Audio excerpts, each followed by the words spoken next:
Hi everyone, Martin Bamford here, and this is your Money News Fix. 5 personal finance stories that are rocking the world of money this week. Everything you need to know in just a few minutes. Here we go. Chancellor Rishi Sunak is set to unveil a new £5 billion grant fund for retailers and hospitality businesses in England.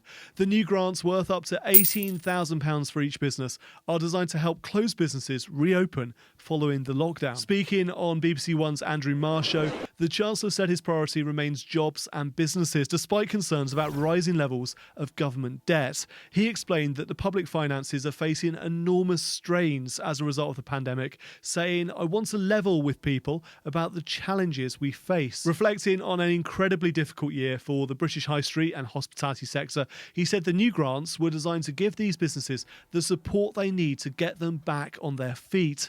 The grant scheme is set to be one of several new measures expected to be announced in the budget on Wednesday. National Savings and Investments will launch a new green savings bond, according to HM Treasury.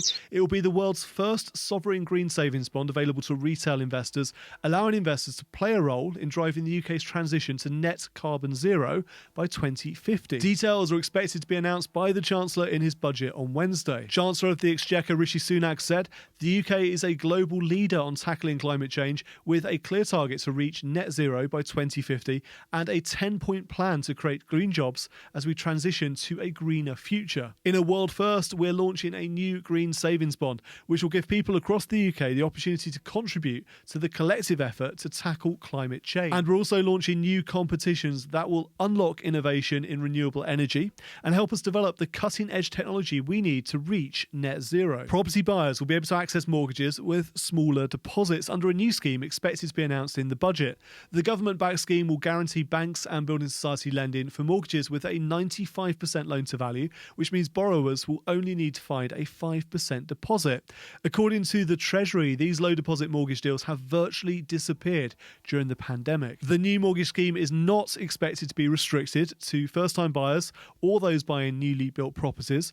There will be a £600,000 limit on the purchase price, and it remains to be seen how much of the mortgage will be backed by the government. The scheme is expected to be launched in April. Low deposit mortgages are a riskier lending proposition for banks, as borrowers can more easily slip into negative equity, owing the bank more than the value of their home should property prices fall. More than 6 million accidental savers were created during the pandemic as people kept their jobs and had fewer outgoings. The research from financial consultancy LCP found that lower travel costs, fewer holidays, and less eating out all contributed to these accidental savings. It could be possible to extend the benefits of a higher savings rate through longer-term home working. Heidi Allen, co-author of the LCP report, said employers will have a key part to play in ensuring that workers take advantage of this opportunity and do not simply allow these increased balances to sit in current accounts and gradually drift away. Around 9 in 10 students want personal finance education to become mandatory in schools. Research from money-saving app Student Beans found that 89% of 16 to 24-year-olds admitted to never receiving formal education in school about how to better manage their money. Only 1 in 10 of those surveyed received lessons covering personal finance in the last year. Students taking part in the survey wanted to receive education about where to invest money, how to budget, understanding interest rates, taking out a personal loan, choosing a credit card, and how to choose a bank account.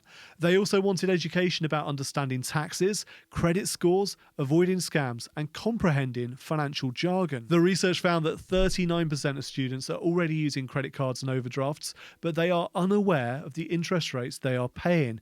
The average student has accumulated almost £2,000 in unsecured debt, and 74% reported feeling worried or stressed about their finances. That was your Money News Fix. Don't forget to like, share, comment, and subscribe. I'm Martin Bamford, and remember, when it comes to your money, the more you know, the faster it can grow.